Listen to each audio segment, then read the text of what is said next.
fly, as I understand it, was tied by Neil Patterson in England many years ago and was made famous by John Goddard.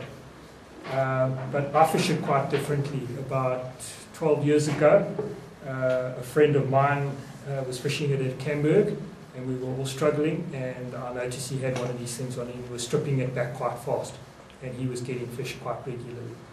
I started to use it. I used it in that way, and I found that more often than not it didn't actually work that well. And what I started to do was lay it on the bottom and give it a slow hand twist, keeping the tip of the rod virtually in the water.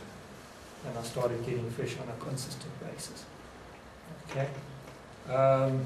9 foot, good quality 9 foot leader. I've been using the Rios. They're a little bit pricey, but really worthwhile. And when I fish it at Harmore, I fish it on a 2X, which is 10-pound breaking strand leader. And when that leader shortens from 9 foot to 7 foot, then I discard the leader and I put another leader on.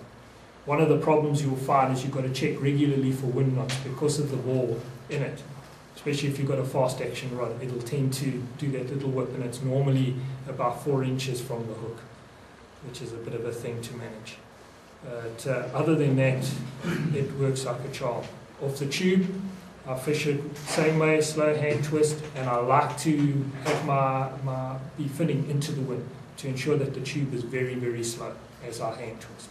And I keep that tip right near the water. The big thing is if you've got sharp reflexes, is to try and prevent yourself from striking when you get the initial pulls, because sometimes what they do is they just mouth it and they spit it out, and if you pull it away from them. But if you just leave it and you're patient, eventually they come back. If they haven't been pricked, they will come back and they'll just suck it in, and you'll just suddenly feel a tightness on the line as if a grunter is sucking in a bait. And Bob's your uncle, boy, the game's on. It's generally in the bottom of the mouth. Sometimes it gets swallowed, which is a bit unfortunate. And sometimes it's in the scissors. It gets caught in the scissors. But most often they're not in the bottom. I've been using it for 10 years. People that know me here know I fish with Rob casting quite a lot, and Rob's still trying to come to terms with the technique.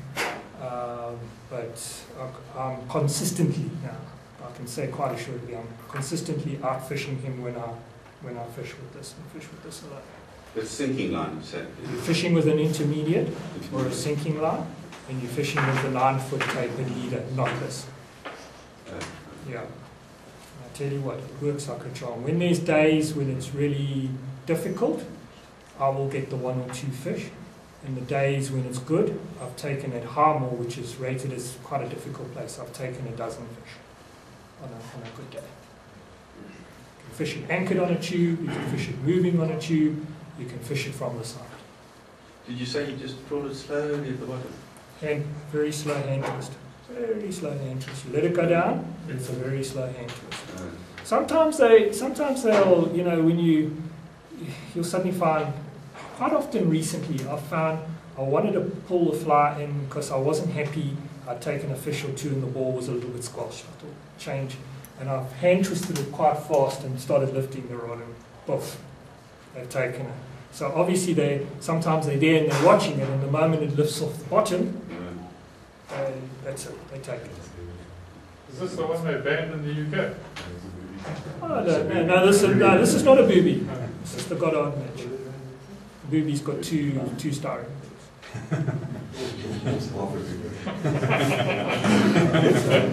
Yeah, the big thing, chaps. The big thing. I've given you fairly small beads, and with the small beads, you have to use a finer hook. But that's to your peril, especially if you're fishing at a place with big fish. Because my sad experience has been I've opened a lot of hooks and I've lost big fish. So I stick to the 2457 now, which is the double strength TMC, as opposed to the 2487, I think it is. This one you do need a bigger bead to suspend it.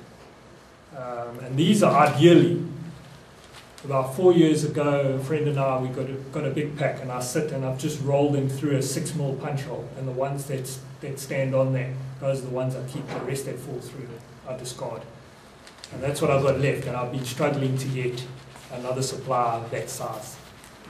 But that ideally, if you're going to use the bigger hook, ideally that's the size bead you need. So to have a spool that's rather too big than too small. Oh yes, yeah, definitely. And if you've got it at small, then as I say, if you've got some black CDC, just take the end of some CDC, a few strands of CDC, tie it in at the ends on the side of the eye, and then twist the CDC